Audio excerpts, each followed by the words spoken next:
gentlemen, welcome back to another one. And now we're going to have a even bigger treat, Danny. What else we got for the people, Ness? We are finally going to be able to try and implement a betting segment here into our daily boxing show. Or should I say weekly, because we'll do it on Thursdays or Fridays, whatever is most convenient for our expert who is in the building. And we need to bring in, he'll be here in just a sec. And his name is Amal. He also does a show in the Circa, right? This is a location that Danny is very excited about. Let him know a little bit about the Circa, Danny. So Circa is a relatively new hotel. I want to say it's like the second newest here in Las Vegas. And it is an adult only, which you typically don't see, right? You think Vegas, partying, adults, everything 21 and over. But most hotel and casinos are not. So Circa is, and Circa has the largest sports book in the world. So obviously a lot of sports betting taking place there. And, you know, it's a hot spot. It's a hot spot for boxing betting in Vegas. Just a hot spot for sports in general. So obviously here in the Vegas scene, very big. Definitely an experienced sports bettor. So definitely exciting for the people. I'm interested to see because, you know, he does sports betting, like you've been saying, and I think boxing betting is slightly different. I think you have to have a vast knowledge of the sport. But we'll see how good he is, and can he give us some weekly picks? Because I know you'd be interested in making some money. Always interested in making money. And there's always great odds in boxing. Like, I mean, you know, you can easily get 4-to-1 odds on just about anything. In this sport, right? Whether you're doing a knockout decision. But looks like we have our guest coming into the building right now.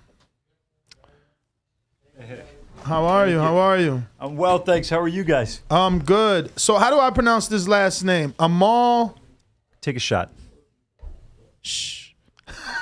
Shah, correct. You good, Shah. No, I'm joking. Yeah, you good. So I was just telling my co-host that you do sports betting. Correct. How much boxing betting, though?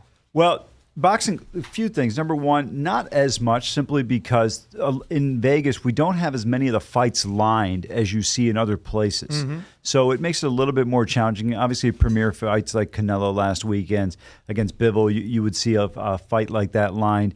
The Charlo fight, obviously, but unfortunately, it doesn't have necessarily the grasp in terms of from a betting market standpoint that you see in MMA. Mm-hmm. That's one of the challenges.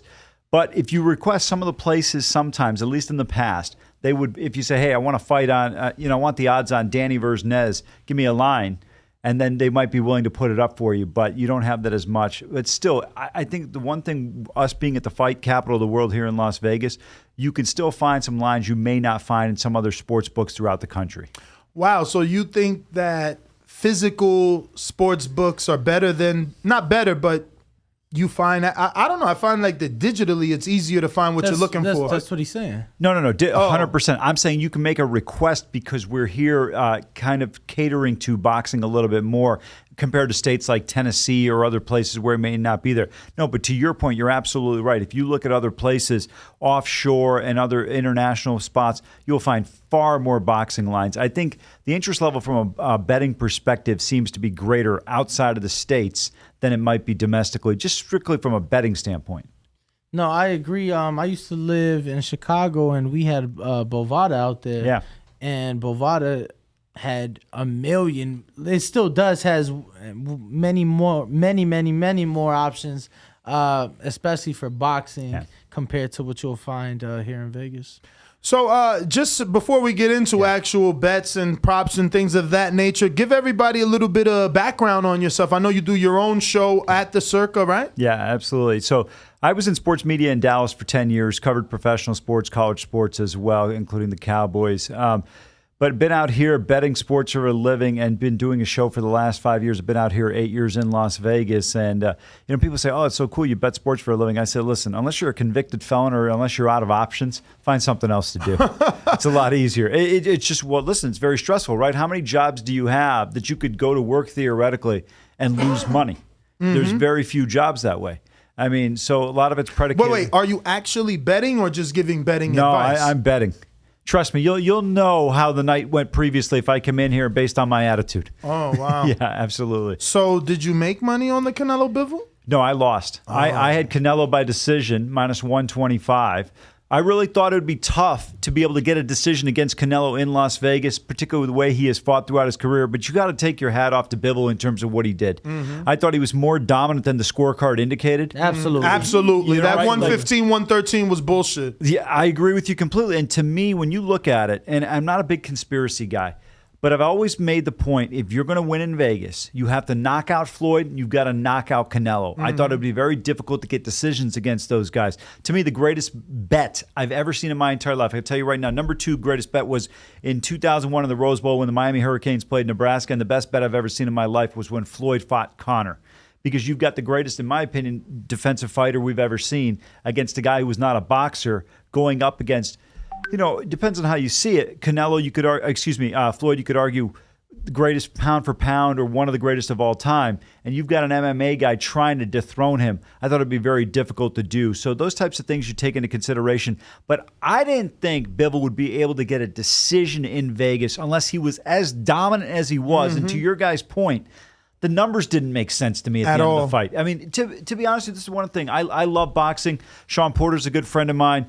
A lot of guys in this town love boxing, but I think the thing that frustrates people is give us transparency on the scoring. And one of the things I'd love to see is after every round, the score's put up. Because that way, as a fighter, you know what you're looking to do, how you're being judged. We do have open scoring in the sport, but it's per commission. I remember Canelo Alvarez versus Austin Trout used open scoring. That's because so it's a state-to-state thing. Yeah. That was Texas. Texas does have open scoring, but even in Texas, it's not how you say. It's every 3 rounds. So even then, you don't know what it is. Every second and third round, but so you'll have what, 4 the third round, the 6th round, the 9th round, and the 12th round. They'll do the open scoring and show you. But other than that, you don't even have that. You don't really have that in the sport. So I would like to see the judges in the room, how they've suggested in the past, where they watch in a quiet room, no noise, and the fan noise is what really that's what affects the scoring. Obviously, you get influenced by the cheering, the yelling. Something sounds like it landed because of the crowd noise, and maybe a judge is influenced. And I'll credit myself. He said no one has suggested. That is my suggestion, to have these judges in a separate room with a monitor watching the fight. You don't need to be there. You definitely don't need in-ring crowd noise affecting the judges' scoring. I would agree with you, and the reason why is if you think about it from a scoring perspective, you're actually getting a view from 25%, right? From an angle, you're on one side of the boxing mat. Well, they have a monitor in front of them as well. I get that, but you're probably looking at the live shot. You're not necessarily kind of glancing to the monitor. And I thought you bring up a great point, Danny, which is you're not influenced. So many times you see just kind of how the crowd reacts. It may not be as big of a deal from a fight standpoint as we may view it as home or as a fan may view it. No, definitely. It's funny because covering so many fights, we see it time and time again when there is a star like Canelo who has that star power and brings the people out. They throw a four punch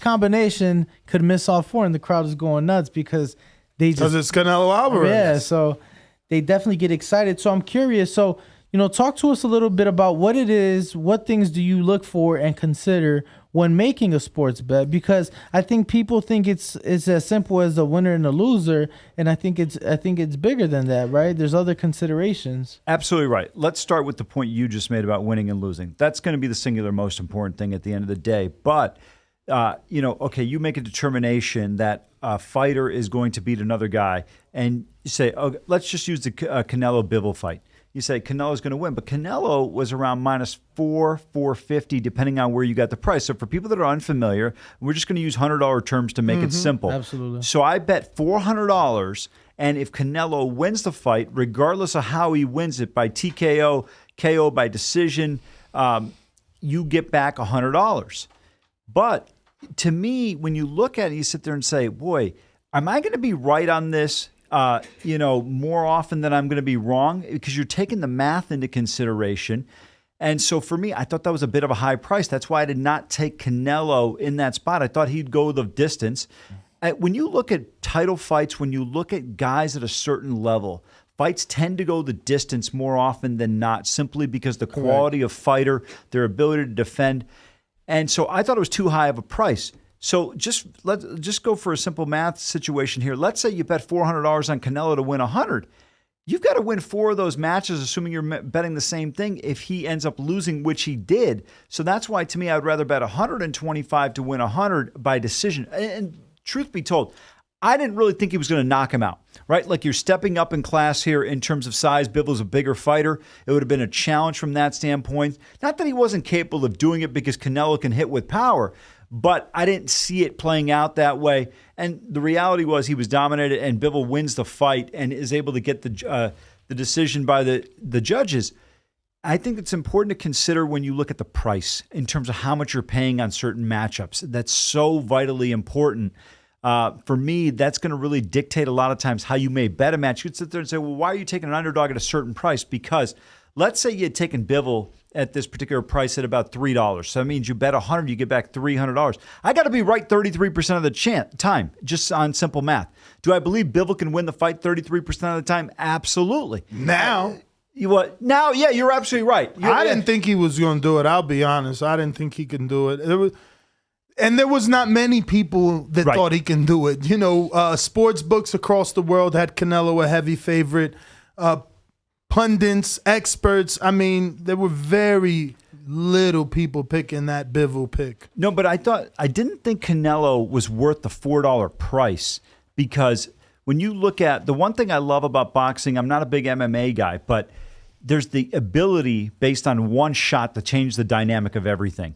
And so now if you bet Canelo at -$4, in essence, he's got to win this fight for you. I mean, 4 times if you're looking at it in a scenario where if you bet the same amount to make up that loss that you would have on the fight. So I think it becomes really important, to Danny's point about the numbers, in terms of how you view them. There's certain fights you look at and you sit there and say, when Floyd would fight, is he going to win? It didn't matter what the price was. It was going to be a scenario where, hey, he's just not going to lose. Yeah. And so I think that did you take advantage of that? I did. To me, we always used to call it free money. Exactly. I mean, you look at. I was still scared though. So you do sports betting. Yeah. I only do boxing. Yeah. And I still was scared. I never took out a second on the mortgage. I never borrowed money. I still was afraid that boxing would show its ugly head and someone would rob Mayweather, especially when the world hated him. I thought for sure. I picked him for the Pacquiao fight, but I thought for sure he'd get robbed in that fight. I think you bring up a good point, and I think that's what scares people sometimes from betting boxing. Absolutely. Some of the decisions we've seen in the past years, sitting there going, what fight did these judges watch that I just watched? Exactly. You're absolutely right about that. But the one thing I would push back on is, I look at Floyd, what he means to the sport. Think about this from a Floyd perspective, and you guys are here in Vegas like myself. When Floyd fights on Cinco de Mayo or Memorial Day weekend or Labor Day weekend, it's not a boxing match. It is an event. An event. It is an absolute. It is like, I'm not going to sit there and suggest it's like the Super Bowl or New Year's Eve, but Floyd fighting, you go back the last 10 years, when he would fight on a weekend, this is an event weekend. People come out. You look at the first 15 rows of a fight, the number of celebrities you see, it was just a different dynamic.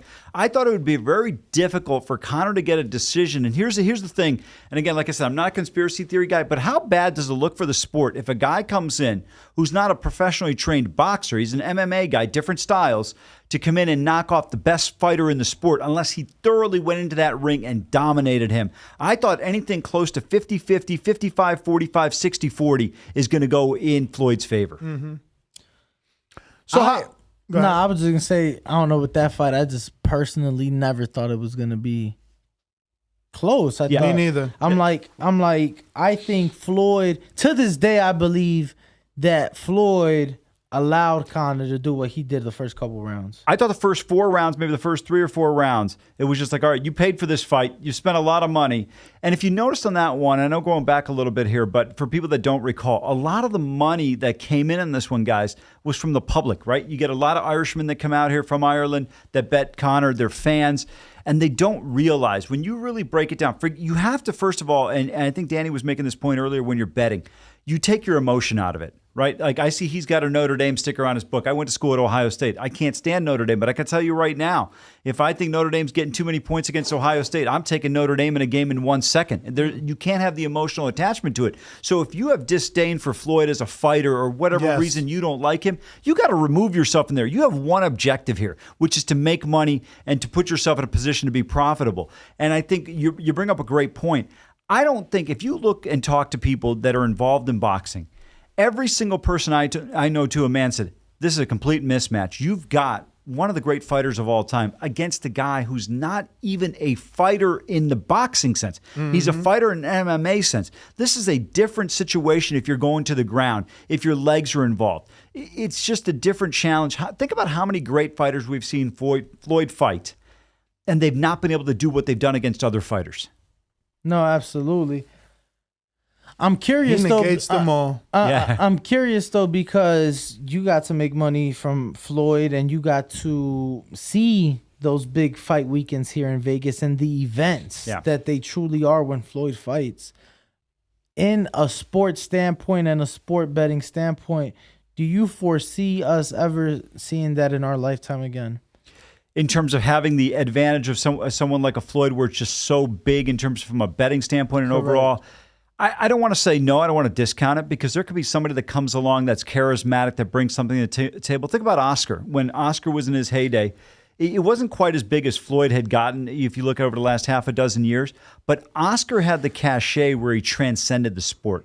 When you think of the Golden Boy, you know, people who may not necessarily follow boxing regularly, they knew who Oscar De La Hoya was. There are other names out there, and I saw with you guys' previous guests, and I thought you guys brought up a good point in terms of marketability.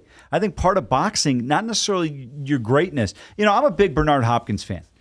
And I look at the execution and I sit there and say, he may not be marketable to the average person, but people that are boxing fans appreciate his greatness. And there are certain other people that you look at and you go, this guy, he's a good fighter. He's not a great fighter, but he's marketable. And I think that plays into it. When you think about the Klitschko brothers and how good they were. Boring. That's exactly. They got booed and kicked off a network. That's what I'm saying. Marketability is important. I couldn't believe that she didn't understand it. At least her trainer does, and she says she listens to her trainer, so she'll be okay. Well, I think she was from Uruguay, correct? Yep. So sometimes you may not understand if you're coming from Montevideo or where you're from, that the marketability from a nationwide standpoint. You know, one thing I don't like in boxing and MMA is that sometimes your greatness is not allowed to come to the surface. Sometimes your marketability is far more important than your talent and your skill set. Terrence Crawford. Yeah, exactly. I mean, you know, I used this example with somebody the other day. I said, I love Lennox Lewis as a fighter. Mm-hmm. I think he's a very good guy. He's very likable. But here's my problem with Lennox Lewis. When I'm walking down the street, Lennox Lewis as the heavyweight champ didn't scare me.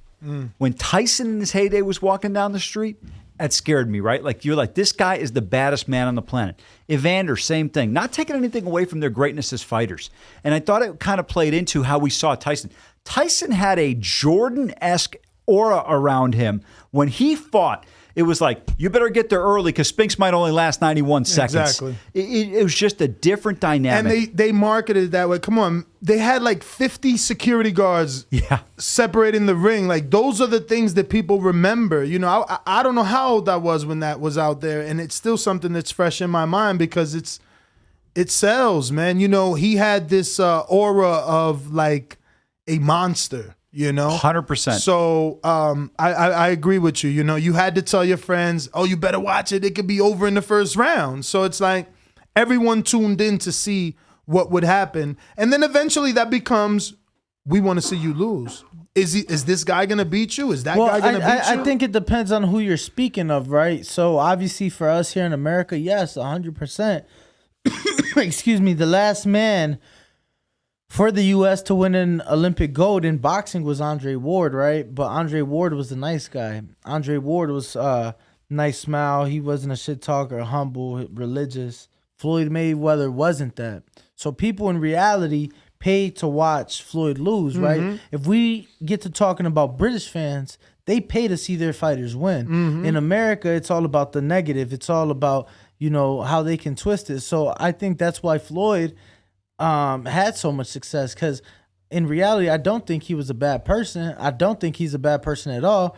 But, bro, he played the game. He played the game. When he came into that Conor fight, he played the game. He came into that fight with a ski mask because he fucking robbed the bank. You get what I'm saying? So to me, that was always the thing with, like, he played the game. You guys, I gotta be bad, or you guys want me to lose. I gotta talk a little bit of shit just to make more money. Come on, it's not a big deal for me. I'm telling you. I gotta bring a rooster to call you up. Come on, let's do it.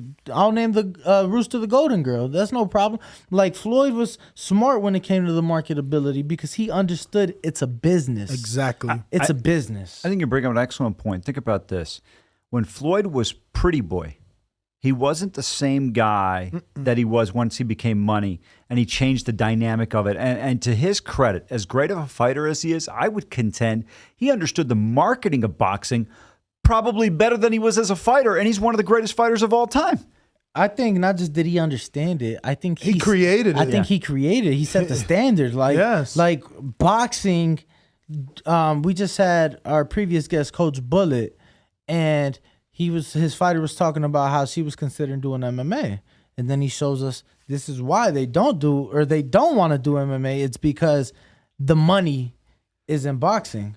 Because boxing is a business. MMA, like, really, MMA is a sport, but you got the UFC, you got this, so it's like they said they control their market. Boxing isn't like that. Boxing is you kill what you eat, kind of. It's like, if you're able to sell, you're able to eat. That's why these fighters get behind a paywall, because the promoter understands we can't afford to give you what you want, but if you believe in yourself, fine, let's go on pay-per-view and you show us what you can do. That's the one thing I would point to. I think boxing is far superior to MMA. When you look at MMA, these fighters that get in the ring, they get hurt. They got to pay for everything themselves. It's a challenge as is. If you don't have a certain personality, it's almost gotten to a point where if you're coming up and you're a tremendous fighter, but if you don't have the dynamic in terms, you're going to get out there and scream in everybody's face. That's why I got to give Conor a ton of credit, right? One of my favorite lines of all time. I'd like to apologize to absolutely nobody. And to me, if you don't have that marketability, you're never going to be able to get paid or compensated what you probably deserve. And it's unfortunate that it exists that way. No, I mean, I don't even think it's unfortunate, because I'm very selfish. You want me to give you 36 minutes of my time? You want me to pay for your fight $80, but you can't entertain me? Well, then fuck you. Well, simple. I would push back from this standpoint. I get what you're saying, but to me, there are fighters that are very good, technically sound, whether we're talking boxing or MMA, that are really good. But they may not have that persona, may not have that personality, that dynamic. Not enough. I hear what you're saying. All I'm saying, though, is I'm not looking for my boxer to necessarily be a rah-rah guy. I'm watching it because I want to see how technically sound you are, how good of a fighter you may be. For me, that's enough for me, because I enjoy the sport. But I get where you're coming for the average consumer. If I'm a manager, I think it's more difficult for me to get a return on my investment with a Terrence Crawford personality. I would agree. Than with a Blair the Flair personality. I mean, we saw it in the UFC, and I know you said you're not a big UFC guy, but for years Demetrius Johnson was pound for pound #1. But unfortunately, Demetrius style Johnson wasn't very entertaining. His personality wasn't either, right? Like, people say, oh, Floyd was defensive, at least as he was money, right? When he was money, he fought that defense and not very entertaining, but at least people were paying to watch him lose because of who he was. And because of how he talked. He choked people. Yeah. He had the infamous Brian Kenny, and it's still out there getting millions of views. So it's like Floyd did little things to set the tone for his future character that some of these fighters... he called it the green print for a reason. You... follow what I've set before you so that you can be as rich as me. It's not that hard.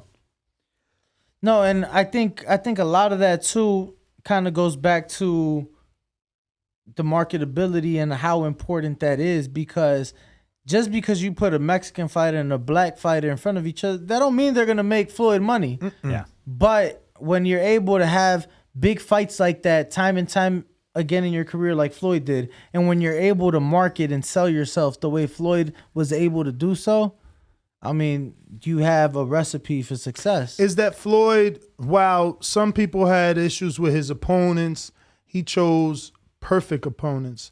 Like Robert Guerrero, right? You know, for the hardcore fan, it's like, oh, this guy was a featherweight. He's moving up. But for the casual, he was a Mexican, 4-division champ, just beat Andre Berto. You know, it looked different.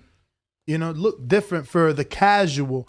Same thing with Victor Ortiz. He beat Berto. It's an upset, you know, Mexican, American. So it worked. But Amal, I do want to get to this weekend's fights. Yeah. How can we make some money on Jermell Charlo, Brian Castano? What are you doing? Because that is a very tight line. Right now, it's about 145, minus 145 for Jermell Charlo. Like plus 115 for Brian Castano. Well, you guys got a better line on the fight in terms of if you're looking to bet Charlo. Because if you look at Castano, I see right now I'm looking at plus 175 here at a sports book in Vegas, and Charlo minus $2. And the over-under is minus 260 to the over. Let me explain that to people that are unfamiliar with that. That means right now it's over under 10.5. That means we'd go into the 11th round and go past 91 seconds. Or excuse me, 89 seconds would have to be remaining in the fight in that round if you bet the over. And so it's going to be very time specific. It lands on 90 seconds, you would lose because it did not go over on that one. So you pay attention in terms of how you're betting it, taking a look at that. But to me, two things are factor. It's a high price on the over, but I believe this fight's going to go over. I don't believe either guy's going to knock either one out. I think we go to a decision again. But to your guys' point, like if you can get the plus 175, I'd be looking at Castano. To me, when you look at that last fight, Charlo won 10 rounds, 10, 11, and 12. He was behind on the scorecard. He was able to come through in the last 3 rounds. But I would look at the plus money price here. I got to tell you guys, I don't know how you see it, but I feel like the price that you guys indicated is far more accurate in terms of where the number should be on this fight. I think both these guys are fairly level in terms of their abilities and what we're going to see. I think there's going to be a comfort level in there because they previously fought.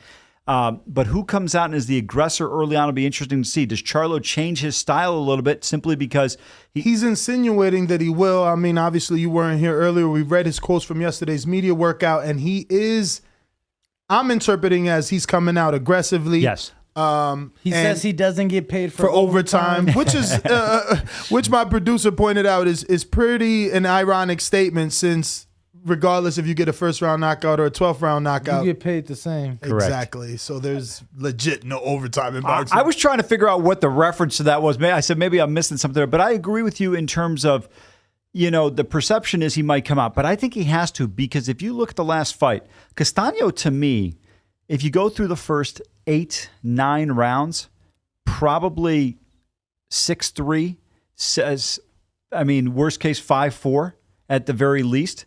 Maybe, you know, maybe depending on how you see it, 7-2. I don't know. But I think you have to come out and you have to be aggressive, because he was fortunate over the last 3 rounds to outscore him 30-27 in that stage. And I don't think you want to rely on that in that situation. To me, I think Castano, as I like to say with underdogs, now in this particular case wouldn't apply. We call it, you know, as a live dog, meaning an underdog's got a great shot. Mm-hmm. I don't think the discrepancy in the price, which you just referenced there, it is that much of a discrepancy. So you can tell these guys are about even. We don't see a number that's so far out of whack. Correct. Where it's justified and sitting there saying, hey, this underdog doesn't have a shot. But to me, if you're betting this fight, I think the safest bet is over 10.5 rounds, but you got to lay $260 to win 100, or however you may choose to bet it. If you want to take a shot, you go on the under, you're getting a good plus price. But do you really believe that somebody's going to be able to knock someone out, or we're going to get a stoppage before we get to midway through the 11th round? Now, both of us believe somehow that Charlo's going to get it done. Mm-hmm. We think he has more tools in his tool belt than Castano, who seems to be this come forward pressure fighter. He didn't show us he can get on his toes and, you know, be a boxer and pivot. That being said, Charlo by decision is a plus 130. So I'm glad you brought that up because that was similar to my thinking with the Canelo fight. I know. Right. I was. So here's and I've been wrong. I mean, his last two, other than Bivol, I picked him by decision, thinking he'd go the decision, and he's been getting a stoppage. Now this time he gets stopped. Well, not stopped, but defeated. Depending on when you look at the pricing, as Danny alluded to at 145, that's a reasonable price where I wouldn't want to take the risk. I would lay the 145, but the price I quoted you at minus $2, I would rather go your way, Ness, in terms of taking the plus 130 by decision. Do you guys believe he's going to be able to knock him out? I don't know. I mean, it's hard to say because, yes, the brothers, at one point, Jamal was known as the puncher. And then Jermell left Ronnie Shields, and he's been on a tangent with Derek James. He's been getting stoppages. It's hard to say. He's accurate too. He's a very accurate puncher, so he can land something on the button. But I feel it would be a decision. But again, I've been wrong. I thought that the movement of Plant, he had some soul in him.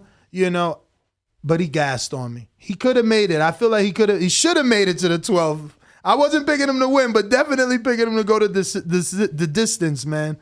And I think Charlo's durable. I just don't know that Castano isn't. That's why I'm picking the decision. I think Castano's just as durable, even though we haven't seen much of him. He should have won that Laura fight. And Laura didn't hurt him. So, or not to my eye. Do you remember the almanac here? No, I don't remember Castano being hurt in that fight. Yeah, but I do. And that's an accurate puncher. I do agree on the over. Really? Because I'm like sitting here thinking about it, and I was like, bro, they both like landed some clean shots, but I think that both fighters may have been hurt in the moment. I don't know that they were like, hurt and it lasted and they weren't able to recover. And I don't know, like if I think, it's tough, man. It's tough. And let's remember, it's funny because the over-unders is very interesting. The last time that Charlo did have a rematch, it was against Tony Harrison. And he got the stoppage. In the 11th. But Harrison, in my eyes, has always been vulnerable in the second half of the fight. So I don't buy into that knockout as much. But this is the problem with sports betting. This is why we wanted to have an expert. Because it's like, oh, you're saying, oh, go with the over-under. I don't want to make $100. I'm afraid to put $2,600 down to make $1,000. I would agree with you because there's the capability that one of these guys, and it would probably be more Charlo, that he's able to come through and get a stoppage before that. I agree. I completely agree with you there. You have to weigh a couple of things. Number one, what's your risk tolerance? Because I get asked these questions all the time in terms of what advice would you give to people. I always say, first thing, never bet more than you can afford to lose mentally. That's the biggest thing, not just financially. Amal, I don't want to lose nothing mentally. I agree not with a you, dollar. But it's funny. I got asked this one time. How do you approach it? I said every bet I make, I assume I'm going to lose. Oh man! And the reason why I do that is because I want to think about my next step. I'm not looking to chase a bet. For people that are unfamiliar with that, meaning you lose on a single play and then all of a sudden you come back and you just bet the next thing on the board. I want to stick to what I know and what I'm comfortable with. And I'm going to find situations. Like, for example, I'll give you an idea for me from how disciplined I am. I went to the opening day at a horse track in Kentucky several years ago. I was with a huge party of people.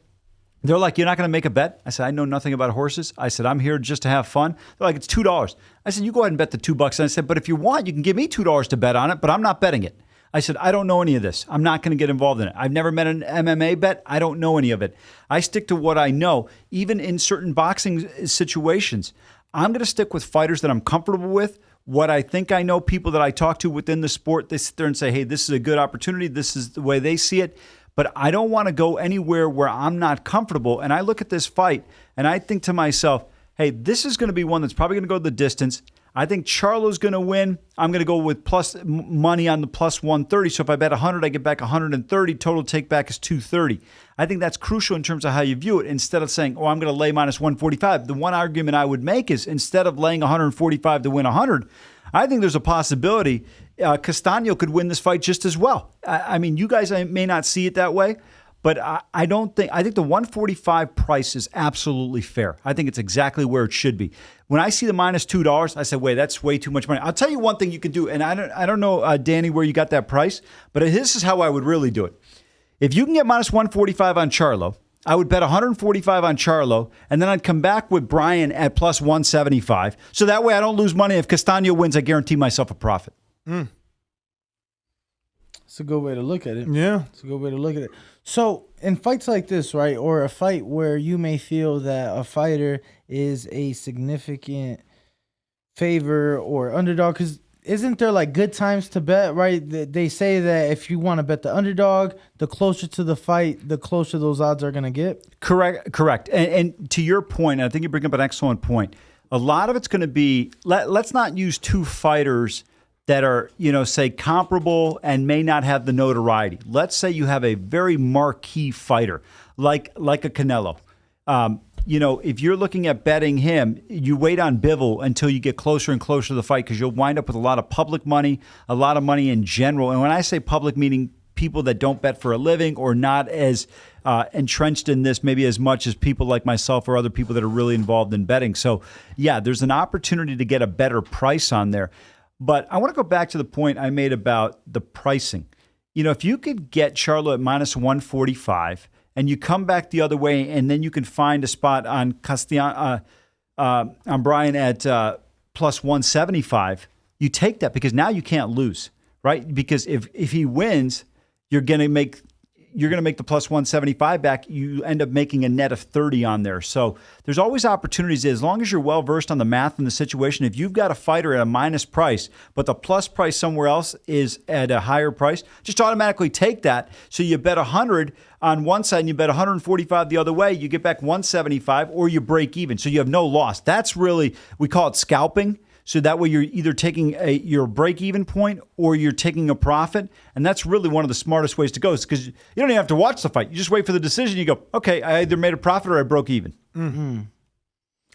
So any other prop bets for this weekend or any other fights? Because a lot of us get caught up in the big fight. Yeah. Are there any sleeper fights? I was actually going to ask you a fight I'm excited for, because I'll be in LA at the Charlo fight, is Jaron Ennis. Okay. And Jaron Ennis is a big favorite against Castillo Clayton, but a lot of people are talking about Jaron and they think that he's the next one. People are talking about him and him and Bud, him and Errol Spence. So if you are one of those fans that are looking at a Jaron Ennis, can you make money anywhere? Because again, it is tough with boxing, not as many prop bets.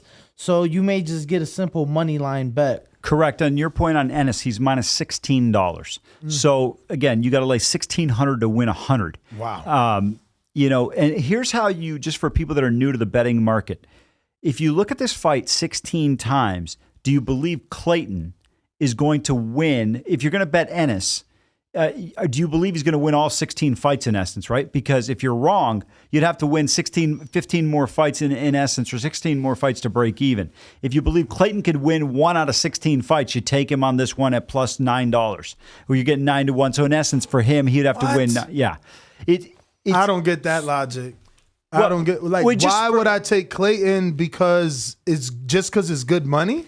So you bring up a great point. To me, sometimes people go, well, it's +$9. I get 900 back if I bet 100. Listen, if I'm in the ring fighting, I got no shot, okay? Mm-hmm. I'm not winning anything. So if the fight is -2,500 the other way, I'm betting the other way, because I know that guy is beating me. Yeah. And so it's the same thing here. If you think Ennis is a stone cold lock, then you can bet him at -1,600. I put him in a parlay, which is multiple bets. Maybe, obviously, with Charlo, or maybe Sergey Kovalev's fighting this weekend. He's -140. If you're not concerned about the fact that he was in an accident, how do you think he's going to be able to perform? All those types of factors could be a key for you in terms of how you look at it. But I want to go back to this Clayton fight. Over-under in terms of rounds is 5.5.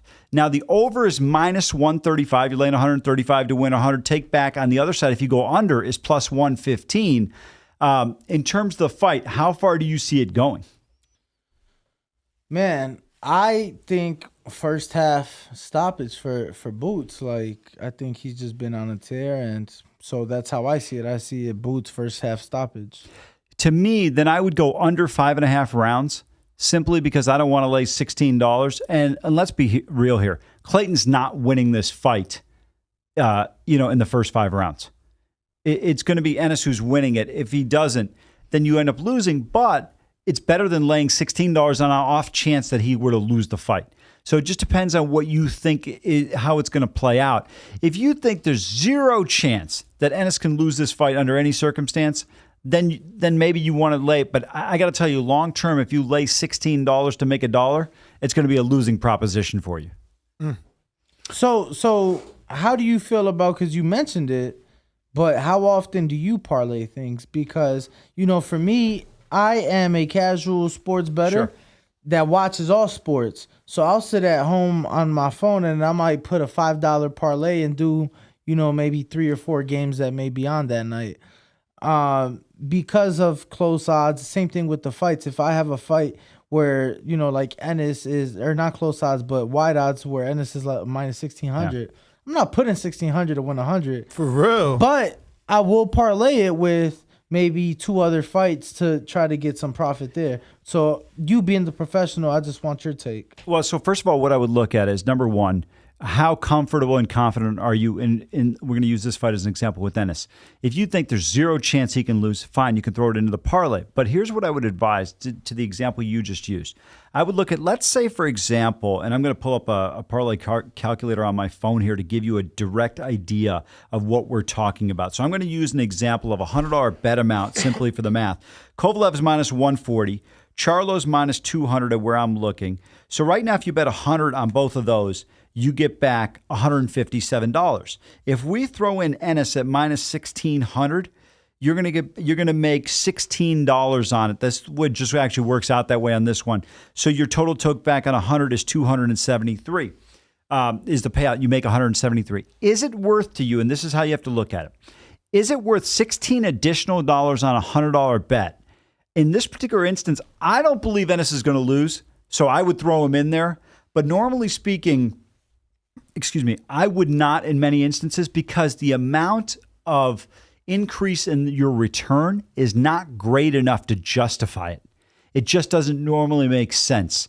Even you could argue the $16, is it really worth it when I'm already going to make 157 net profit if Kovalev and Charlo both win? Do I want to take a shot with Ennis for any reason? Is the $16 worth it? And the prudent advice would be to say no. But I'm just looking at this matchup saying, okay, this guy's not going to lose. He's looking to fight Bud, or he's looking to fight Spence. It's too big of a payday. He's going to have a focus on this fight. And I don't think Clayton can beat him. So from that standpoint, you would justify in saying that. But long term, I think you want to avoid that as much as possible, Danny, because I think it'll be a losing proposition for you long term. See, that's good. That's good. And I'm glad I never got deep into it, man. Some of these people, I have never in my life placed a bet over $100. And the first one I did was Canelo Golovkin won, and I bet the draw. I bet good money. That was a great bet, by the way. I disagree with the scoring, but that's another story. I bet good money and won on the Wilder Fury one. I bet the draw. Hello. 2 months before the fight. I'm going to tell you. What'd you get the odds at? It's like plus 470 or something like that, or 4,000, 4,000, something crazy, something big. So the draw wasn't an option. It was like 3,700 or 4,700, something like that. No, yeah. The reason I asked, because I had a supervisor who bet the draw on Canelo Golovkin won, but he bet it like when they first announced the fight. So he got it at a plus 4,000. I bet it the day of the fight, and I caught it at half that at a plus 2. Well, you bring up a really good point. If there's certain fights that come out and you think there's a possibility of going one way or the other, as soon as the number comes out and you think it's wrong, you think somebody should be favored more or they should be a bigger underdog, then you bet that immediately. And to your point on that draw on the Triple G and Canelo fight, which I still contend that Triple G won, but people have differing opinions. You talk about a lick. I mean, that is a hell of a lick at 40 to 1. I mean, that is a score and a half. I got it at 20 to 1, but yes, my super he caught, and he bet 500. He won 20,000 on that fight. Damn. You know what's great about that? I'm glad you brought that up, because now when you look at it, he wins 20 grand on the fight. He could bet the next 40 fights at 500, And he's just got to get one right. Right. I mean, if you look at it from that standpoint, so it's really fantastic in terms of you got to play the odds. That's why I'm telling you, even though Ennis is going to win this fight, is it really justified in laying that type of number? That's what it really comes down to. Let me jump in because they call him a generational talent, right? Like people are saying that, I mean, he himself is saying he'll undispute 47, 54, and 60 when it's all said and done. People are saying how special he is who have seen him in the gym. Should I just take out 16,000 and fucking put it on him? You know, if you're comfortable and confident to do that, you can do that. If you think this guy, as you alluded to, is a generational fighter, and you don't see a scenario where Clayton can beat him, you know, that's what it comes down to. Now, I give you an example, two examples. They're not boxing related, so people who may not follow these sports may not necessarily be able to relate to it. But a few years ago, women's college basketball, Connecticut was playing Syracuse for a fourth time in the national championship game. They'd already beaten them 3 times during the regular year.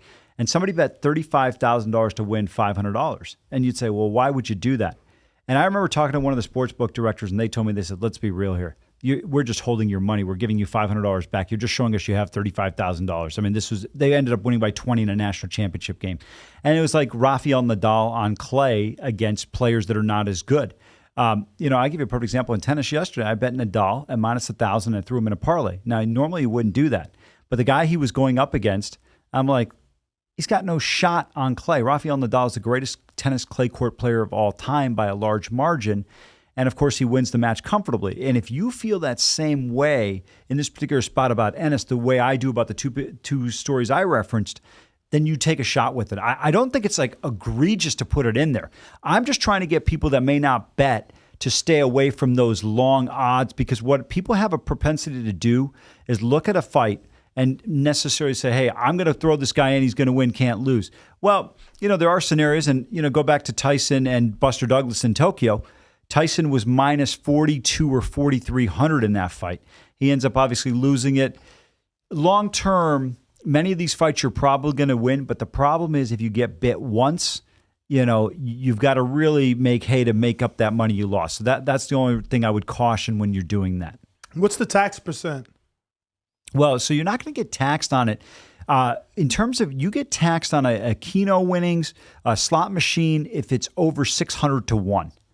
So if your odds are greater than 600 to 1. Now, you like your friend on the fight where he won $20,000, they'll send him a form at the end of the year, and then he applies that, but he may have losses to offset it or other things like that. So for every single person, it's going to vary based on their individual situation. Did our previous guests change your mind on your own personal betting line for Gervonta Tank Davis versus Rolly Romero Rolando? That was his trainer. No, I know that. I know that. No, it didn't. And I'll tell you what, I haven't really gotten into the crux of that fight in terms of looking at it from a line standpoint. But I can tell you this. The one thing that I try to do, and I would advise this to other people as well, you know, you guys do a tremendous job of breaking down a ton of fights. But if you're coming into a fight and you've got a strong opinion one way or the other, I try not to allow outside influences to sway my betting perspective, because I think going with your gut generally tends to be more accurate. The other thing is you really have to look at it in kind of in a vacuum as to how you see it. You know, somebody might see it one way, somebody might see it the other way. Like, it's interesting, right? Like, going back to the Charlo fight, I think you guys would probably lean towards Charlo at a far greater percentage than I would. Mm-hmm. But for me, if I'm getting the plus 175, I'm going with Brian right there. I just have to. I think just because he's a plus 170? Yes. And so a lot of times you're making bets based on numbers. Wow. It's not necessarily, because I look at this fight as being closer to what Danny said at minus 145 and minus 115. I think that's far more accurate. If that's the number I was getting and you said I had to bet this, I would go with Charlo. Otherwise, I would stay off the fight, because I don't think the plus 115 is a good enough value on the dog, but I think at plus 175, it's a far better value. I haven't found anything for Jaron Ennis on my bookie anyway. I'm not on my bookie. I'm on That's so crazy. What is this? FanDuel. FanDuel. So what is Ennis officially? He's minus 1,600. Wow. That's crazy. So Davis is minus 1,200 when they fight. $1,000 makes you $62. Yes, correct. That's so sad. That's what I'm saying. That's so much risk. Yes, like, exactly. Obviously, I think he's going to win without a doubt, Right. But when you start asking me to put a certain amount of money on it, now I get nervous. Now I'm thinking judging. I'm thinking, well, what if it's a headbutt and it's the fight doesn't even make it? It doesn't go, it goes past the 4 rounds and then there's a headbutt and all of a sudden Castillo wins because Ennis didn't get to. I talk myself out of betting big, man. I'm going to tell you a story that is such an indictment of me. But I have to tell it because this happened in 1997. We're out here for the Tyson Holyfield fight. So a friend of mine goes to Caesars and he says to me, he goes, stay in the room. He goes, please don't come with me. And he goes, I don't want you to influence anything. So he goes and bets $50,000 on under 7.5 rounds. And I said, well, if you're going to bet that. 50? Yeah, 50 large. He goes, don't you have to? I said, don't you have to take Tyson with it? Isn't he going to win? I said, is Holyfield going to stop him in the first 7.5 rounds? So we're at Caesars. They go to make the bet, him and his brother. And they go, no, wait. They're changing their bet. They take under 7.5 rounds with Tyson because the odds were tremendous, right? You get a much better payout. I'm going to tell you right now. So we're at the fight. Obviously, you see the stoppage. He bites his ear. I thought there was going to be a homicide of myself in the car ride back to the hotel because he would have won the fight. He ends up losing on it. He still reminds me of it 25 years later. Jesus. I mean, $50,000. He probably deep down wanted you to give him a cut of that 50 he lost. Like, you made me change my mind. That's exactly. He still said it to my day. And when another friend of ours was with us, he goes, my other buddy Chris goes, hey man, that was your decision at the end of the day. He goes, you're the one who chose it. And I said, I don't even get into the argument. But that's what I'm saying about boxing. Like, exactly. As an expert, how could you tell your best friend, hey, someone might bite someone's ear off? Like, in boxing, there's things that we just can't account. The fan man. Some of these guys are too young. A fan man jumps in the Caesars, ring. Yeah. There's so much that you just can't account for. Like Carlos Molina, James Kirkland. The team got on the apron. The fight's off. What if I would have bet? Like, I didn't even know that rule until that fucking shit out. I'm like, what? The team gets on the apron. They canceled the fight. That's what they say that.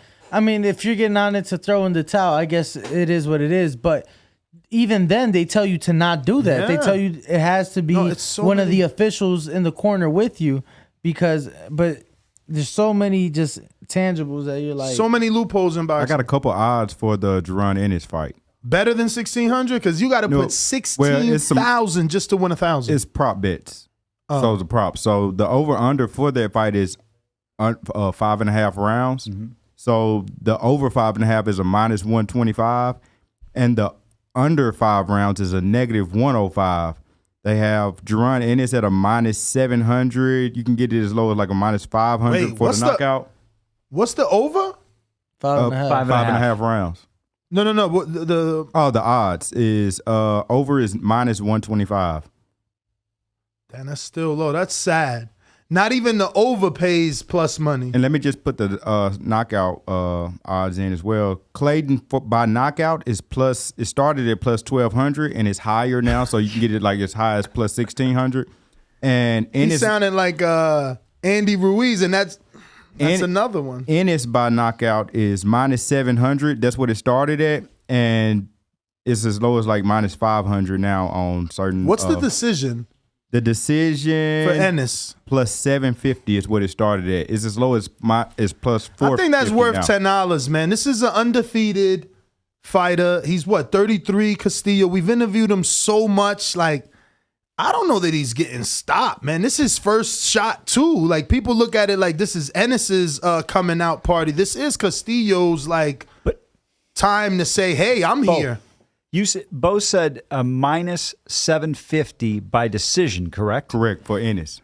Minus 700. So that's half half of the 1,600. But don't we think there's a strong possibility that Ennis gets this fight stopped well before that? Yeah. Yes. So do I really want to lay $75 to win $10 that it goes the distance? Right. I would rather just bet over 5.5 rounds at minus 125 or minus 135, depending on where you get the number. And that's where some of the math comes into the decision making, right? There's no reason to take Ennis by decision at minus 750. You're just straight up better off taking over 5.5 rounds at minus 125 at that point. Yeah. Right.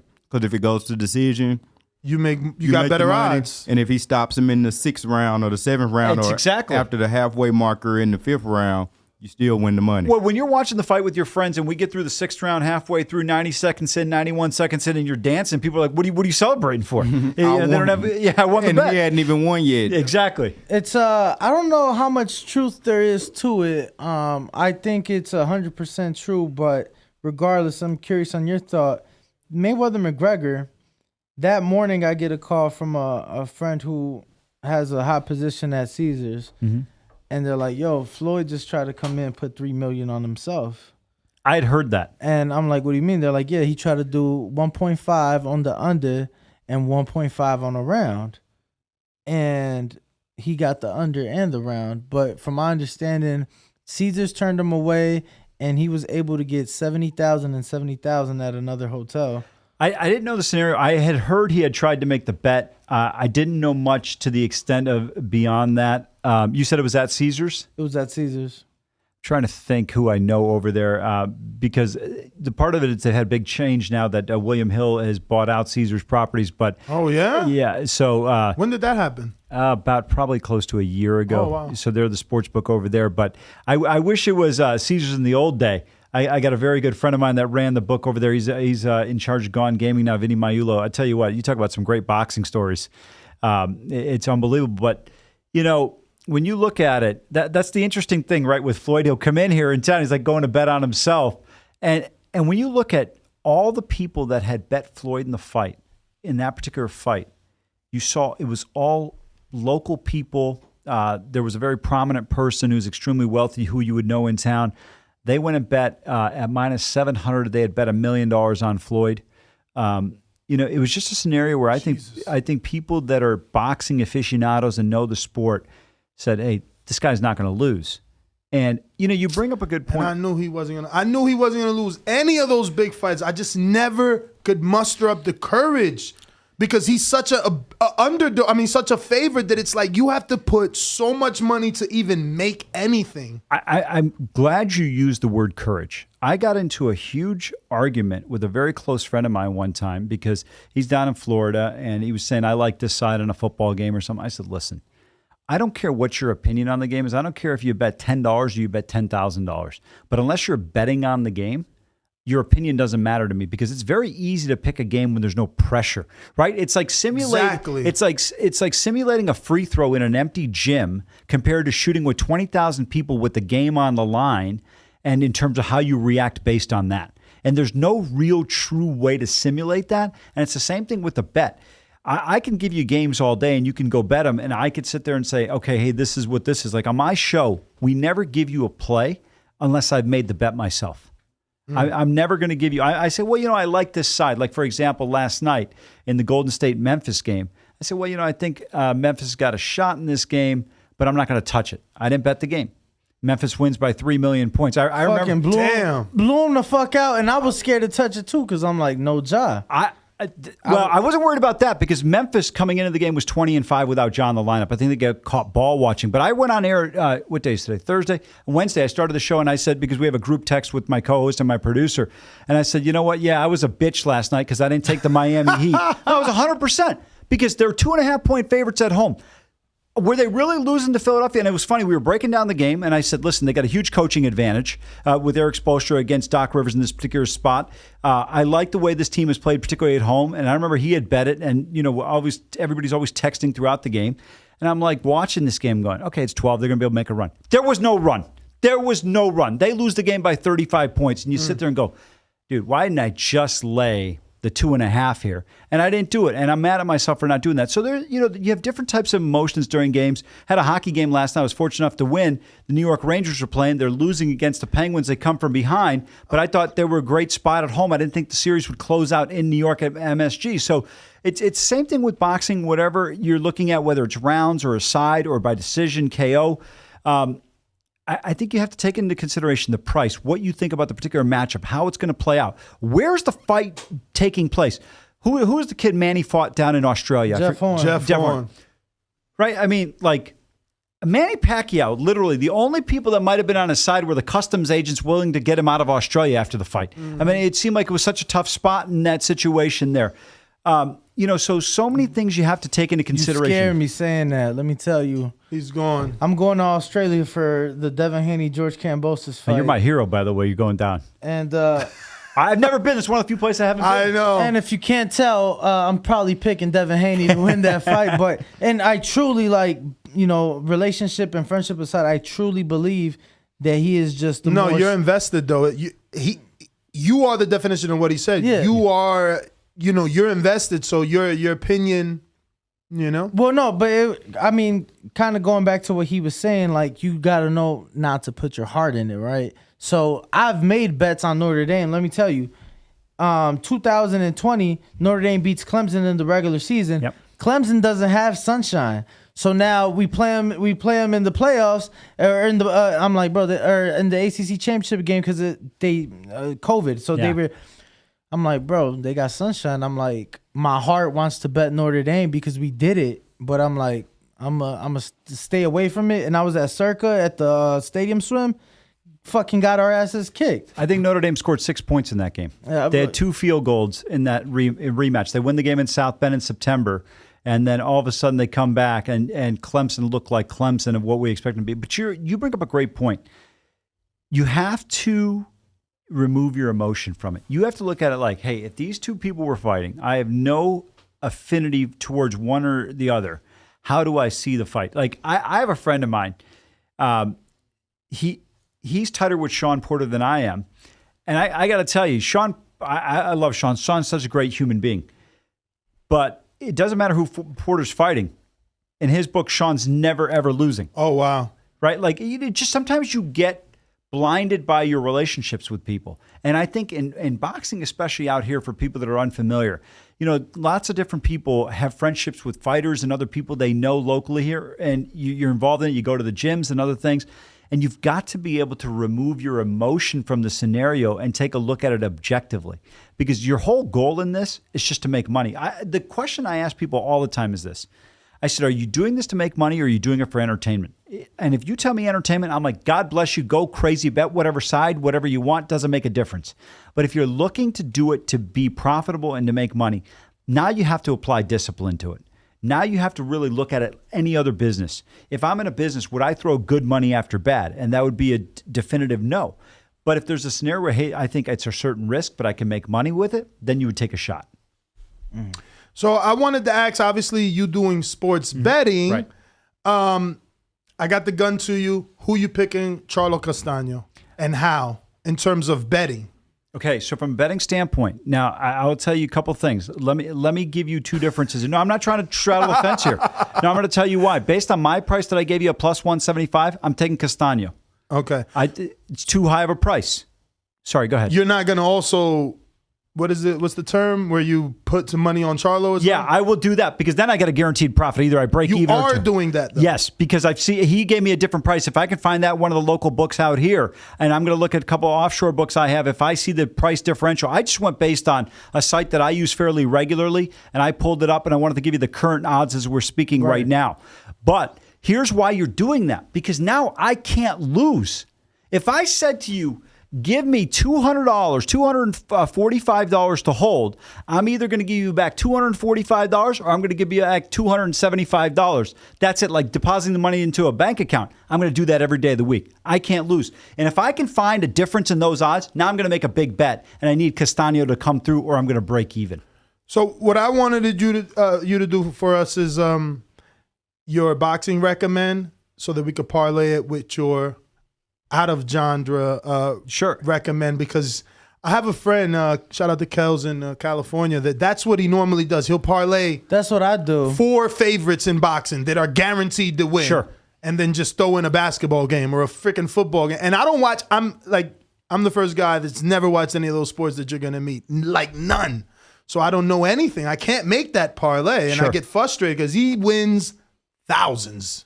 So I'm going to tell you right now, the play that I like tonight's a hockey play. So just for people that are aware, so I can kind of give them a little bit of insight.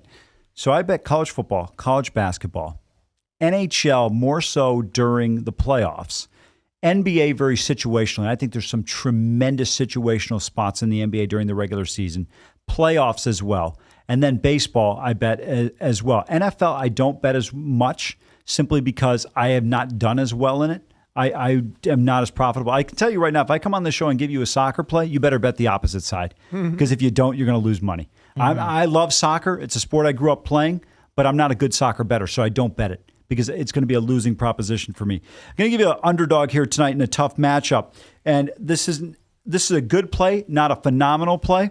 But next time I come back on with you guys, I will give you a little bit more insight into it. But tonight, Carolina Hurricanes are playing the Boston Bruins up in Boston. This series has gone all home teams, but Carolina, in my opinion, has been the more dominant team. They've been able to dictate tempo.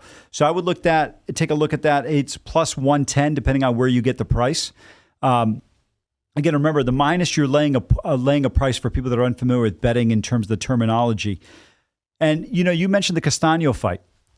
If I can get the scenario where I've got Charlo at minus 145, I'm going to take Brian at plus 175. I want the plus money. I can't lose. But here's the thing. You better make sure you've got an app and you can make those bets at the same time because you don't want to be in a scenario where all of a sudden somebody put a heavy bet on Castano and the odds came down. So now you're not in a situation where you're getting the same scenario. But here's my argument on Castano at plus 175. I believe the fight should be closer to the odds that you gave, Danny, where it should be about 145, 115. I think the plus 175 is too high of a price. At minus 145 and plus 115 going on that, I would probably stay away from this fight. I think it'd go either way.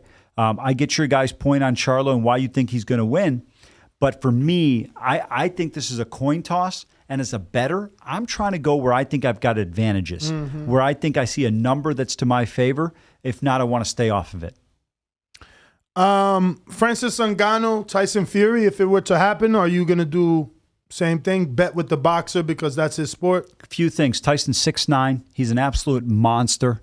I saw against Wilder, he's got the ability to take a punch. When he went down, what was that, the 10th round? I don't remember off the top of my head. 12th round. 9 was the first one, and 12th was the when he rose from the casket and came back to life. Yeah, that I love that terminology. I didn't think he'd be able to get up, but this guy's got the ability to absorb punishment. I have to be honest with you. I didn't know who Ngannou was until the Fury fight. With White? Yeah. Oh, when he stepped in the ring. Yeah, I don't follow MMA. Me neither. Wow. Thank God. Shout out to you. Yeah. I didn't know who he was. I was going, who is this guy? I thought you followed MMA. No. I've never made an MMA bet in my life. I respect what they do because I think it's great exercise. Like I used to go train boxing at a gym here, and I respect the guys in terms of martial arts because I took martial arts for a long time. But I got to tell you, Tyson Fury, I don't think he gets the credit he deserves for how good of a fighter he is because we don't have a litany of great heavyweights right now. AJ going down, I thought hurt the potential of a phenomenal matchup, particularly across the pond in terms of what we could have seen. Ngannou looks like Tarzan, and it looks like he can absolutely destroy you. But when you get in that ring, there's a reach advantage, a size factor, and then the technicality of the ability to box and knowing what you need to do. And I think when you look at these fighters and what their capabilities are. I would say this, and you guys can speak to this better than I can because you guys have forgotten more about boxing than I'll ever know. But to me, one of the I like that. You guys have forgotten more than I'll ever know. I like that. Well, I covered professional sports for a long time. And one of the things when I talk to coaches and people, I said, listen, I'm not going to argue with you on certain things because I will never know the X's and O's with you. I will argue the math in terms of clock management till I go to my grave. I'm never worried anybody knows the management of the game better. But my point being is this. When you think of a great fighter, we talked about Ennis and Clayton. Average person goes, well, Clayton's a tomato can. Ennis is going to beat him. Fine, no problem with that. But I don't think people appreciate how good a fighter like Clayton is compared to the average person. If you look like on YouTube, Brian Scalabrine, who played for the Boston Celtics, he's just a guy in the NBA. But I remember when he played at USC college basketball, very good player. You don't realize a guy who's 6'9", 6'10", how good he is, what he can do to you in the post. You got no shot against him. I think we sit there and we go, oh, that guy sucks or this guy's that. We don't appreciate how good one of the 300 best basketball players in the world is, how good a fighter is in terms of having an opportunity to fight at the professional level. I think people get skewed by, well, this guy got killed by so-and-so. He sucks. Yes, we say that in conversation, but the margins between a Canelo and somebody else, it might be 20 spots or 30 spots in the rankings, but that margin is not that great. And I think sometimes that gets overlooked in sports. No, I definitely agree. And because like you were saying, Castillo Clayton, that fight's at 147 pounds. Let him run into anybody that's 20 pounds heavier in the street. He's beating their ass because they're the professional fighter. They're the ones that have trained and dedicated their life to the sport. Did you guys ever see that great clip at Aria? There was a clip at the Aria Hotel and Casino. These two guys get into it. One of the guys was a professional fighter. Keith Hunter. Was it okay? They get into it, and for people that are unaware of this clip, he takes off his shirt like he's like literally in the gym, and he says to the guy, "I'm going to knock you out." And I think it might have been the second or the third punch. The guy looked like he had been put under by an anesthesiologist. I mean, right? He was done, and I think that's what happens. People don't realize. One day I was in the gym watching Badu train, Badu Jack. And Who fights this weekend? Yes, absolutely. He's minus 6,600. You can't even find that in local places.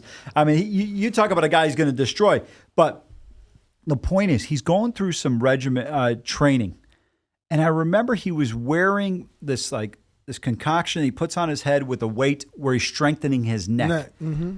And I'm going to myself, I said, I could never do that in a million years. Like, we look at the toughness, the ability to take punches, different things. You go, this guy can do this guy can't. I don't think people have an appreciation. It goes back to the old Tyson line. Everybody's got a plan until they get hit in the mouth. Mm-hmm. And for me, I just don't think people realize how good and the training. You guys know this. You spend so much time in the gym. First of all, you walk into a gym, 90% of people are going to walk out just based on the temperature. Right? It's too hot in the gym as is. Yep. Then you go through the regimen of going through a training camp, the discipline, not eating, taking rest, sleeping, going through the workouts, everything. Cutting weight. I'm glad you brought that up because I had overlooked that. Cutting weight for an average person, when you look at walking around weight, I remember I asked Badu one time what his walking around weight was. I think he said like 180 or something. Badu's got probably 4 or 5% body fat on him. And, Badu's probably my height, maybe an inch shorter. And you look at it and I go, how does this guy walk around or fight at this weight? You get into a ring. Cutting weight is so difficult. The discipline, everything it takes, going through sparring. I just think sometimes because we see that 36 minutes, we don't appreciate the, 30. Yes. Months of training. Exactly. Years. Years. Exactly. They give up their whole youth. Yeah. They give up their whole youth. They're not playing tag. They're not, It's not just giving up your youth in terms of the sport and the discipline. Think about the economics of it. How many fighters do you know that have to sacrifice so much? You guys mentioned it with your previous guest, how her family was supporting her. Mm-hmm. I thought that was so impressive. From a third world country. Yeah, because I don't know. Hopefully she comes from a really economically strong background. But I think about a lot of people in Uruguay who probably don't have a ton of means. Mm-hmm. And then when you convert it from their currency to U.S. dollars, all of a sudden you're like getting pennies, in terms of the exchange. So I have immense respect for the sacrifice, the unselfishness it takes, and for not only for yourself, but the people around you to support you, because this is not an easy thing. The one thing I don't like in boxing is we don't have a system in which young fighters are supported, right? They got to go out. You got fighters training, and then they might be working a part-time job, driving an Uber, whatever they're doing to make ends meet. Or having to, do the legwork to find sponsorships because they don't have a job. So they need those sponsorships to, help them get by. But I got a few questions for you before you go. Yeah. We got Ruin of 504. He says, what is the biggest pitfall that new boxing gamblers should avoid? Number one, taking blind favorites at high prices. I think that's a great question. We talked about this with the Ennis fight. Now, I don't want to use him as an example because we all believe he's going to win this fight fairly easily. However, where I think you have to be cautious is when you look at certain fights and laying high prices. I thought Canelo was definitely going to win against Bivol. My only argument against is when you step up in weight class and you look at somebody who's coming from a stronger position. And that's why I took the decision, because I didn't think he was going to knock him out. So I don't want to lay $4, but I'd lay $1.25. And I hate to say this, but I'm making that bet 100 times out of 100, and I'm losing that 100 times out of 100 based on what we saw last time. I would say be cautious in terms of how you look at fights. Don't be afraid to take rounds instead of taking a side. If you think, hey, this is a fight that's going to go the distance, you look at certain weight classes, you feel comfortable and confident that they're going to be able to go a longer situation. I would say if you are strong in your conviction and your position on a certain fighter, then don't be afraid to lay a price either. But if you think an underdog's got a great shot at plus $4 or plus $5, and you sit there and say, hey, they've got the wrong line. There was a tennis match about a month ago. There was an underdog at plus $2. So you're looking at the favorite being a pretty good position. And I said, this is the wrong line. This should be a pick'em price. The underdog won easily. Don't be afraid. Stay strong in your conviction, but be cautious in terms of the big numbers, which you pointed out earlier, Ness, in terms of how much you're laying. You don't want to get in the habit of, okay, I know Tyson Fury's going to win, and he's minus $16. Yeah, you're going to do well with that for the most part, but there's going to be that one time where it bites you, so be a little bit cautious of that. All right, next one is from the best dad ever in Baltimore. He says, with Rolly, coach Booker T betting $25,000 on Rolly, how much will that sway the betting lines to earn plus money on Tank? Great question. And a lot of it is based on where you've made the bet, how much other action they've had coming in the other way to offset it. So the price movement is predicated upon what an odds maker or a bookmaker thinks of the matchup. Do I want to move down? Do I like my position? If they like their position, they may not move it a penny. But if they don't like their position, they sit there and say, hey, we got to balance it the other way and we got to get some more action the other way, they'll adjust it. So a lot of those things are going to be based on how much action comes in terms of, I don't know what price he got on it, but it's going to move according to how much they have the other way or how much they're lacking the other way. I hope that answers the question. No, definitely. Next one is from Dom in Seattle. Mr. PBC says, who wins the basketball finals and the NFL Super Bowl? Well, so I don't have a team that's going to win the Super Bowl. Last year, I picked the Rams before the season. We documented it on my show. I talked about it all year. I thought when they got Matthew Stafford, it changed the whole dynamic of that team. I've got in the AFC, I've got two teams that I really like. I like the Baltimore Ravens. I think Lamar Jackson bounces back, has a huge year. And then I like the LA Chargers with what they've added in the offseason with Khalil Mack coming over with Joey Bosa. This team is going to be dangerous. Those are two teams in the AFC I would consider. In the NFC, and I'm not trying to straddle the fence because I am very opinionated, so I don't want you to think that's what I'm doing here, but I think you look at several factors right now. Can Green Bay, who squandered two opportunities to get to a Super Bowl the last 2 years, bounce back? Tampa Bay, what do they have? What do they bring back in terms of will Gronkowski be there? How good can this defense be? They were tremendous against the run as we saw the last year. Also, the Rams are in a weaker division this year. Seattle takes a huge step back without Russell Wilson there.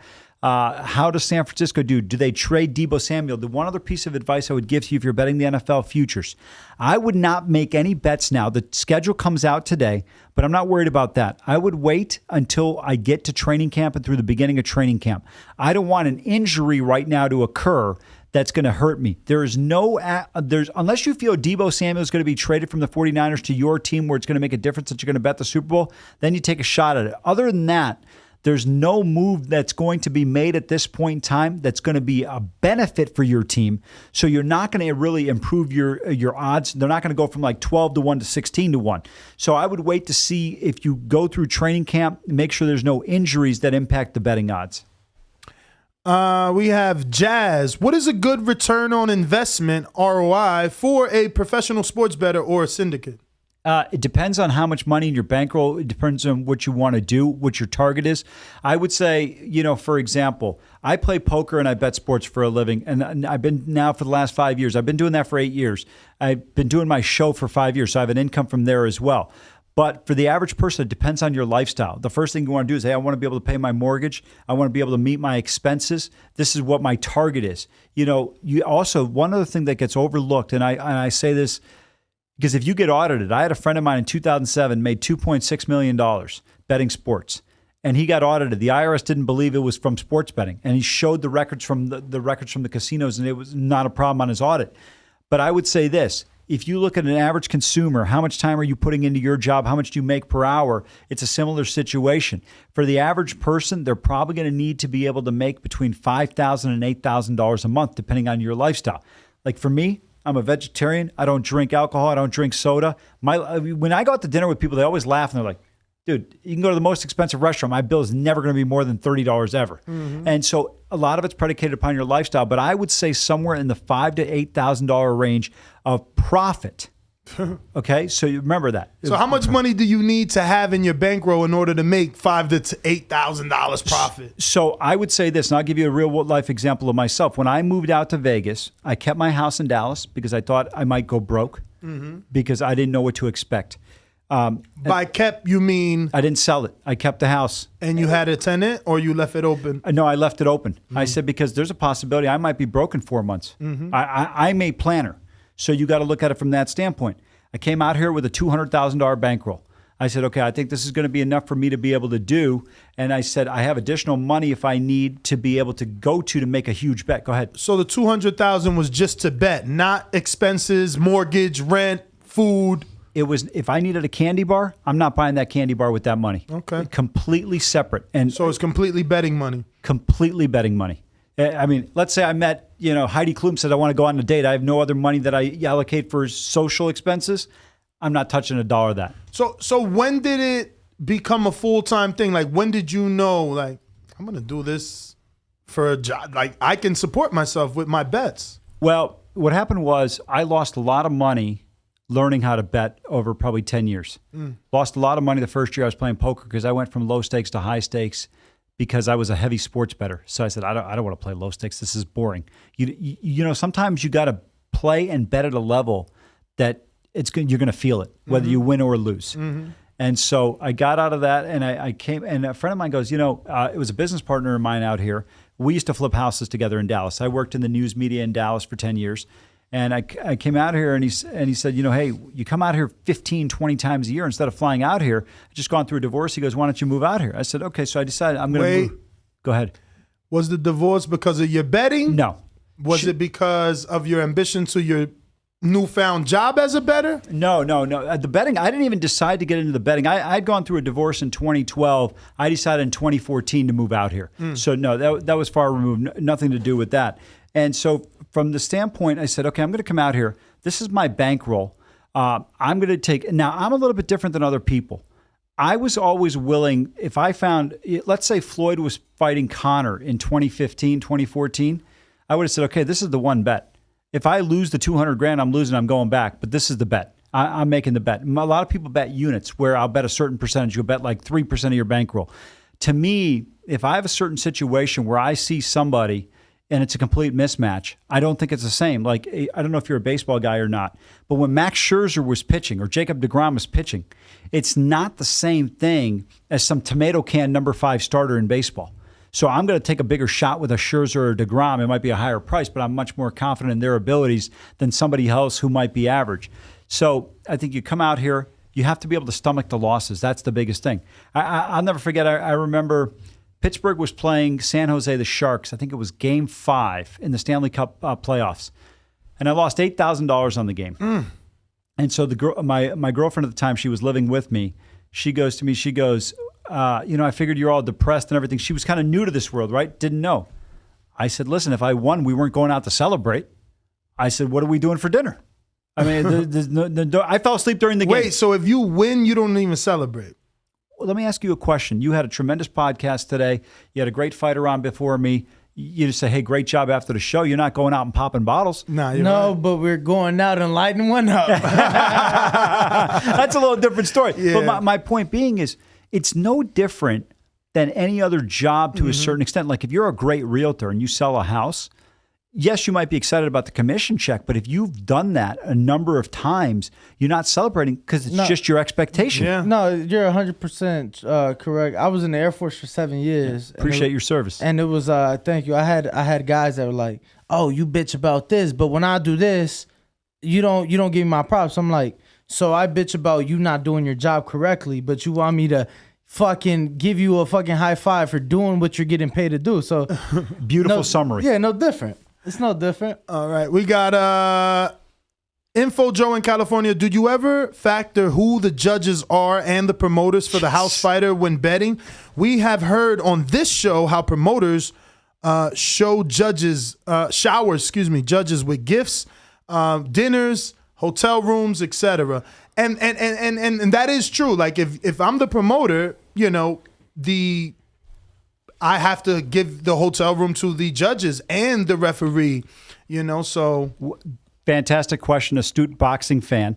And yes, so part of my reason, not that I thought, and you made this point earlier, not that I thought Bivol was going to win the fight. Canelo is the biggest name in boxing right now. 100%. Right?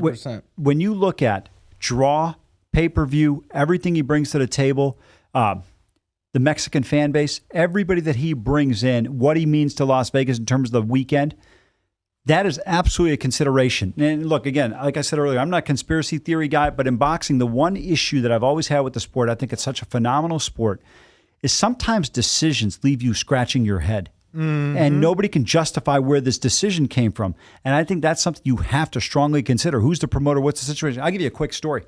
2015, 2016, they had a bikini contest at the Wet Republic.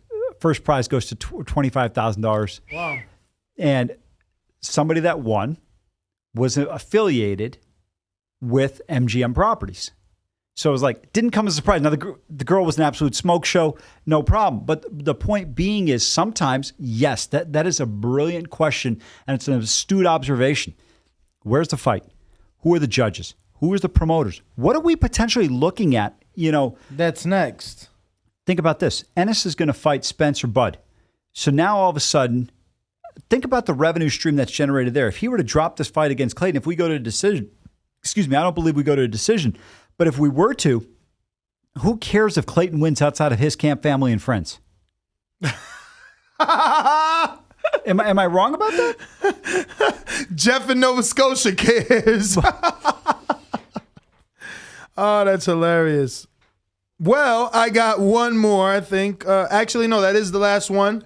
So, Amal, if you can give out any social media, schedule as well for your podcast. Because our show is strictly boxing, but even Danny bets on other sports, watches other. My man had me watching the football game during a fight. Let me tell you. So we go 7 days a week. Oh, that's impressive. 7 days a week. So Sundays was one of the first. It was Sundays and Thursdays in the beginning, right? Yes. So when it was a hobby, I started just Thursdays and Sundays. So Sunday, he's done 7 p.m. Eastern for as long as he's been doing this, which is 4 p.m. Pacific. Fucking Super Bowl started at 3:30 p.m. Pacific this year. So I told our engineer, I'm like, look, we're going to get in early.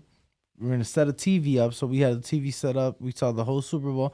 And he actually enjoyed it. I did not. He did enjoy it. Was that George? That was George. He did enjoy it, and we even enjoyed the halftime show and talked about 50 Cent, hanging upside down like Spider-Man. That was funny. He was overweight. That was crazy. That was pretty crazy. But yes, Amal, man, thank you so much. We would love to get you back on and do this more regularly. We definitely enjoyed your insight and obviously expertise in the world of betting. Once again, any projects, any schedules for your podcast and or, websites you want to address our audience to, do so now. Yeah, so you can catch me on Twitter at Amal Shah, the number 1, AmalShah, number 1. And I'll tell you right now, even if you don't like me, I respond to everybody on social media. Nice. If you send me a direct message, I had one guy one time, he says to me, he goes, "You suck." I said, "Well, you can't know I suck if you're not watching or listening." So I appreciate that. And there we go. And so, if you ain't got no haters, you ain't popping. Yeah, absolutely. But you can catch our show on iHeart or on on YouTube and on VSIN.com, VSIN. Also, I'm on SiriusXM every week during college football and college basketball every 9 a.m. Pacific time. But we're on at 11 a.m. Pacific time till noon every day. Odds on. You can catch Mike Palm and I. And I appreciate you guys' time. And it was a lot of fun. I love the energy and enthusiasm you guys have for the sport. And it's great to see people doing good things, because the one thing that drives me nuts is we've turned into kind of an MMA town. And I'd like it to become boxing more so again. There we go. Definitely our goal as well. And he lets it be known. He's like, yo, any UFC, MMA, he's like, no, boxing only. So definitely pushing boxing and just trying to grow the sport and trying to grow the brand as well. So we do thank you for joining us and looking forward to having you back on again. Thanks, guys. Really appreciate it. Appreciate you. We're going to take a quick intermission. And Yo, if you enjoyed the video, feel free to hit the like, subscribe, and share. As always, if you want to support us to the next level, head over to the patreon.com/ThaBoxingVoice. We have tons of exclusive from Border Wars, entitled betting shows. The list goes on and on and on. But in addition to that, if you guys have questions for fighters, trainers, and promoters, this is where you can submit them. We will run out, get these questions answered, and put it back on the show just for you guys. Appreciate it. Peace.